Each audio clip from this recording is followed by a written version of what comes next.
Hi అండి, అందరికీ నమస్కారం. ఈరోజైతే ఇక్కడ వైట్ బ్లౌజ్ అయితే నేను స్టిచ్చింగ్ చేసుకున్నానండి. నేను చూడండి లోడింగ్ పైపింగ్ అయితే చేసుకున్నాను. మనకు మొత్తం వచ్చేసి టోటల్ వైట్ బ్లౌజ్ మొత్తం సెల్ఫ్ వచ్చేసిందండి. ఫ్లవర్స్ ఒకే డైరెక్షన్లో వచ్చాయి. చేతులు మాత్రం కట్ వర్క్ వచ్చాయండి. లోడింగ్ పైపింగ్ అయితే చేసుకున్నాను. హ్యాంగింగ్స్ అయితే గవ టైప్ ఇచ్చానండి. డోరీస్ ఈ విధంగా రెడీమేడే పెట్టాను. పైపింగ్ అయితే సాటిన్ వేసుకున్నాను. బ్యాక్ వచ్చేసి 2 టక్స్లు పెట్టేసి నడుము కూడా పైపింగ్ చేసుకున్నాను. చేతులకైతే వేసుకోలేదండి పైపింగ్, ఎందుకంటే కట్ వర్క్ వచ్చింది. సో దీని యొక్క ప్రాసెస్ స్టిచ్చింగ్ అండ్ కటింగ్ ఏ విధంగా చేసుకోవాలో చెప్తానండి. ఈరోజు అయితే కటింగ్ ఏ విధంగా చేసుకోవాలో అయితే చెప్తాను.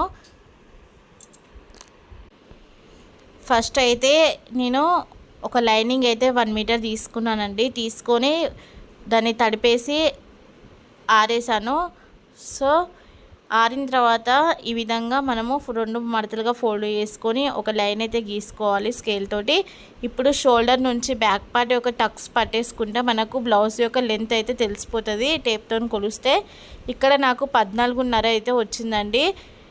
నేను 14.5 రావాలంటే 1 ఇంచ్ ఎక్స్ట్రా పెట్టుకోవాలి. అంటే 15.5 మనం మార్కింగ్ చేసుకోవాలండి. ఇంకో సైడ్ కూడా 15.5 మార్కింగ్ చేసుకున్న తర్వాత ఈ విధంగా స్కేల్ తోటి నెక్ షోల్డర్ వచ్చేసి 6 ఇంచులు పెట్టుకోవాలి. సంక పొడవు వచ్చేసి 6 ఇంచులు పెట్టుకొని ఈ విధంగా రౌండ్ అయితే గీసుకోవాలండి. నెక్ అయితే 2 ఇంచులు పెట్టుకోవాలి. ఈ విధంగా ఇప్పుడు మనము ఇక్కడ చూడండి బ్యాక్ పార్ట్ నెక్ యొక్క డీప్ అయితే చూస్తున్నాము. 3.5 అయితే వచ్చిందండి. ఇక్కడ 3.5 అంటే మనము 4.5 దగ్గర మార్కింగ్ చేసుకోవాలి. అటాఫ్ ఇటాఫ్ మనకు కుట్లకు పోతుంది కాబట్టి 1 ఇంచ్ ఎక్స్ట్రా పెట్టుకోవాలి. ఇక్కడ చూడండి చెస్ట్ లూజ్ ఈ విధంగా పట్టేసుకొని 2గా ఫోల్డ్ చేసుకొని అయితే మార్కింగ్ చేసుకోవాలండి. చెస్ట్ లూజ్ అయితే ఇప్పుడు అన్నీ మార్కింగ్ చేసుకున్నాం కదా. ఇప్పుడు ఒక లైన్ అయితే డ్రా చేసుకోవాలి. ఇక్కడ నెక్ విడ్త్ వచ్చేసి అయితే డీప్ వచ్చేసి 3 ఇంచెస్ దగ్గర మార్కింగ్ చేసుకొని ఇక్కడ కింద నేను ఇప్పుడు బోట్ నెక్ టైప్లో, అంటే మనకు బ్యాక్ వచ్చేసి డ్రాప్ నెక్ కాబట్టి పైన చిన్న బోట్ నెక్ లెక్క పెట్టుకోవాలి కదా. సో బోట్ అని కూడా కాదు, ఇది ఒక రౌండ్గా అయితే డ్రా చేసుకోవాలి. 3 ఇంచెస్ దగ్గర అండి అది మార్కింగ్ చేసేది. సో మిగతాది వచ్చేసి మనం మిగతా బాక్స్లలో ఈ విధంగా డ్రాప్ అయితే డ్రాపు, రౌండ్ అయితే రౌండ్, డైమండ్ షేప్ అయితే డైమండ్ షేప్, స్క్వేర్ నెక్ అది మీ చాయిస్ అండి. నేను ఇక్కడ కస్టమర్కి అయితే డ్రాప్ నెక్ అయితే డ్రా చేసుకున్నాను. సో యాస్టీస్ మార్కింగ్ చేసుకున్న దాని నుంచి మనం కటింగ్ అయితే చేసుకోవాలి. ఈ విధంగా నీట్గా కట్ చేసుకోవాలండి.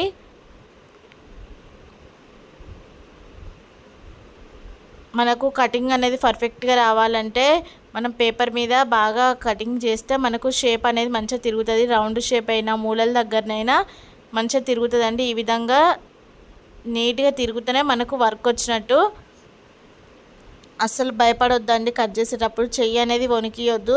చెయ్యి వణికేయడం వల్ల మనకు క్లాత్ అనేది ఖరాబ్ అవుతుంది.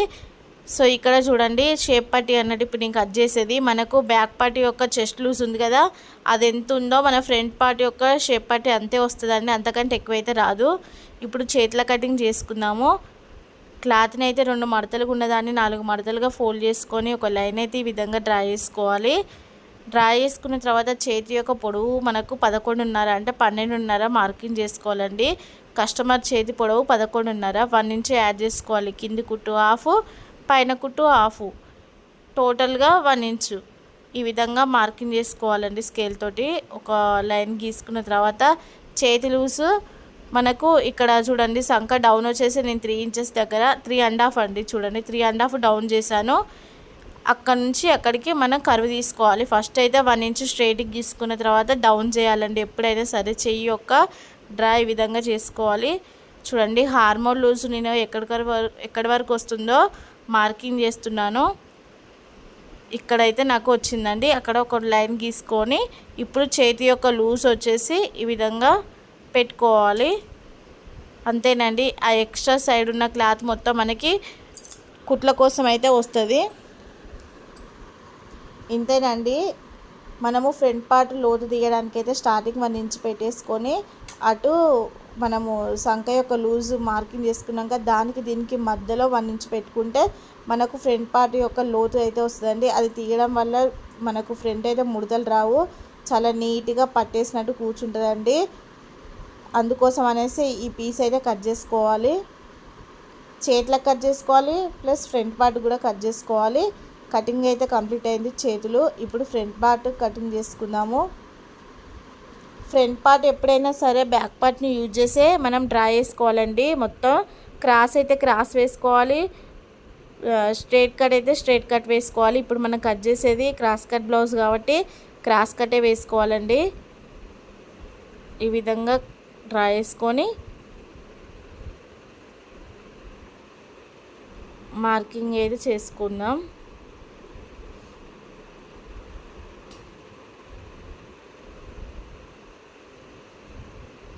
నీట్గా కట్ చేసుకోవాలండి. కట్ చేసేటప్పుడు కూడా చెయ్యి అస్సలే వణకనియద్దు. ఇక్కడ చూడండి, ఒక టిప్ చెప్తాను. నేను కొంచెం లోపలికి పెట్టుకున్నానండి. కరెక్ట్గా మనం గీసుకున్న దానికంటే ఒక 1000 మందం లోపలికి గీసుకోవాలి. నెక్కు పొడవు 6 ఇంచులు, నెక్కు విడత వచ్చేసి 3 ఇంచులు అండి. చూడండి, ఈ విధంగా డ్రా చేసుకున్న తర్వాత మనము సంఖ యొక్క రౌండ్ అయితే 1 ఇంచు లోపలికి గీసుకోవాలండి. ఇక్కడ షేప్ పట్టికి నాకు కొంచెం జాయింట్ పడుతుంది, జాయింట్ వేసుకోవాలి. ఆ తర్వాత కింద షేప్ అనేది తీస్తాను. ఇప్పుడు అదే విధంగా కుడితే మాత్రం మనకు ఫ్రంట్ షేప్ అవుట్ అవుతుంది. నెక్ డ్రా చేసుకుంటున్నానండి. ఈ స్కేల్ అయితే నేను గుజరాత్లో, సూరత్లో తీసుకున్నానండి. ఈ స్కేల్ మీరు స్క్రీన్ షాట్ తీసుకొని మీకు టైలర్ మెటీరియల్ దొరుకుతుంది కదా, మ్యాచింగ్ సెంటర్, అక్కడికి వెళ్ళి తీసుకోండి. మీకు ఇది అయితే ఈజీగా ఉంటుంది. హార్మోల్ గీయొచ్చు, ప్లస్ ఫ్రంట్ నెక్ కూడా గీసుకోవచ్చు అండి. బ్యాక్ నెక్, ఫ్రంట్ నెక్ ఇలాంటివి అయితే డ్రా చేసుకోవచ్చు, ఈజీగా అయిపోతుంది. ఈ విధంగా అయితే కట్ చేసుకోవాలండి. నీట్గా డ్రా చేసుకునే దాని నుంచి కట్ చేసుకోవాలి. ఫ్రంట్ నెక్ కొంచెం సరి కట్ చేయలేదు కదా, మళ్ళీ కట్ చేస్తున్నాను. ఎక్కువ కట్ చేయొద్దండి, షేప్ రావడం కోసమే కట్ చేయాలి. అంతేనండి, ఆ పీస్ తీసేస్తే సరిపోతుంది. మనం ఫ్రంట్ పార్ట్ లోటు తీసినాం అనే ఐడియా కోసం ఒక ఖర్చు అయితే పెట్టేసుకోవాలి. అయిపోయిందండి లైనింగ్ కటింగ్ మొత్తం. ఇప్పుడు ఒరిజినల్ పీస్ వేసుకొని అన్నీ కట్ చేసుకోవాలి. చేతులు చూడండి కట్ వర్క్ వచ్చినాయి కదా, సో చేతులకైతే పైపింగ్ లేదు. ఈ విధంగా అన్నీ పరుచుకున్నాకనే కట్ చేసుకోవాలండి. ఫస్ట్ అయితే చేతులు అయితే కట్ చేసుకోవాలి, ఎందుకంటే చేతులు మనకు మెయిన్ కాబట్టి చేతులు కట్ చేసుకోవాలి. బ్యాక్ పార్ట్కి అస్సలు అతుకులు రావద్దండి. ఎక్కడ అతుకులు వచ్చినా పర్లేదు, చేతికి సంఖ కింద మనకు అతుకులు వచ్చినా నడుస్తుంది. మళ్ళీ ఫ్రంట్ పార్ట్కి అతుకులు వచ్చినా నడుస్తుంది, షేప్ పార్ట్కి అతుకులు వచ్చినా నడుస్తుంది. కానీ బ్యాక్ పార్ట్కి అస్సలే అతుకులు రావద్దండి, ఎందుకంటే మనకు ఫ్రంట్ కొంగడ్డం ఉంటుంది. వన్ సైడ్ చేతిలో మనకు సంఖ కింద వస్తే చెయ్యి అడ్డంగా ఉంటుంది కాబట్టి సో ప్రాబ్లం లేదు. కానీ బ్యాక్ పార్ట్కి అయితే అస్సలే రావద్దండి. బ్లౌజ్కైనా డ్రెస్కైనా సరే జాయింటింగ్ అయితే రావద్దు. చేతులు తీసేసినాం కదా, ఇప్పుడు బ్యాక్ ఫ్రంట్ రెండు సమానంగా ఉన్నాయో లేదో చూసుకొని కట్ చేసుకోవాలండి. ఒకే డైరెక్షన్లో వచ్చినాయి చూడండి, ఆ డైరెక్షన్లో వేసుకొని కట్ చేసుకోవాలి.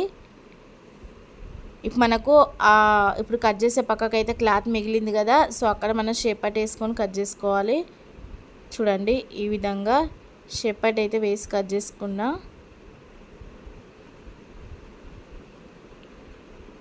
అయిపోయిందండి. ఇప్పుడు ఫ్రంట్ పార్ట్ దీన్ని కూడా కట్ చేసుకుందాం. చాలా ఈజీ అండి కటింగ్ అండ్ స్టిచ్చింగు. నేనైతే దీని యొక్క స్టిచ్చింగ్ పార్ట్ అయితే షార్ట్ వీడియోలో బ్యాక్ పార్ట్ ఏ విధంగా కుట్టుకోవాలో చిన్న షార్ట్ వీడియోలో అయితే అప్లోడ్ చేశాను, ఒకసారి వెళ్ళి చూడండి. మీకు నడుముకు గల్లకు ఒకేసారి పైపింగ్ లోడింగ్ ఏ విధంగా చేసుకోవాలో నేనైతే షార్ట్ వీడియోలో అయితే అప్లోడ్ చేశానండి. ఫుల్ వీడియో కూడా అప్లోడ్ చేస్తాను. సో ఇదన్నట్టు కటింగ్ అయితే కంప్లీట్ అయింది. అన్ని పీసులు అందులోనే పెట్టేసుకొని కట్టగట్టుకోవాలండి. మనకు పీసులు అయితే వెతకనవసరం లేదు, ఒకే కాడ ఉంటాయి. సో అయిపోయింది ప్రాసెస్ అయితే, కటింగ్ ప్రాసెస్. ఇప్పుడు స్టిచ్చింగ్ ఏ విధంగా చేసుకున్నానో మళ్ళీ ఒకసారి మీకు చూపిస్తాను పర్ఫెక్ట్గా, ఒకసారి చూసేయండి. ఇదన్నమాట హ్యాంగింగ్స్ అయితే ఇట్లా పెట్టుకున్నాను. ఫ్రంట్ నెక్, బ్యాక్ నెక్, మనకు లోడింగ్ పైపింగ్ ఏ విధంగా వచ్చిందో ఒకసారి చూడండి. డ్రాప్ నెక్ అయితే నీట్గా వచ్చిందండి, నీట్ ఫినిషింగ్ వచ్చింది డ్రాప్ నెక్.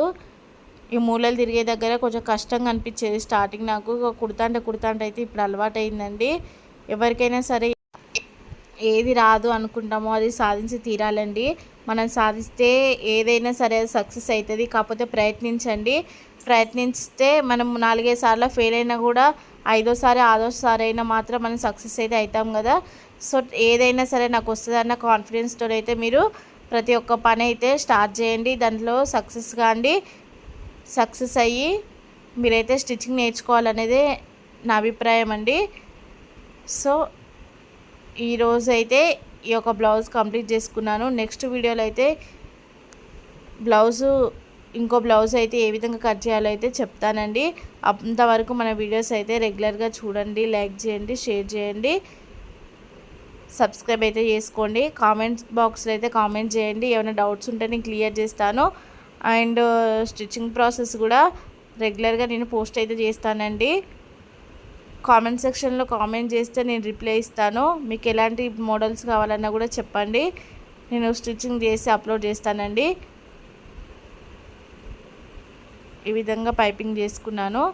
సో మీరు ఏదైనా సరే వర్క్ అనేది నేర్చుకోండి, ప్రయత్నించండి, సక్సెస్ కాండి. డౌట్స్ ఉంటే మాత్రం అడగండి, నేను చెప్తాను స్టిచ్చింగ్లో. ఇది మొత్తానికి బ్లౌజ్ అయితే. Thank you for watching all of you friends.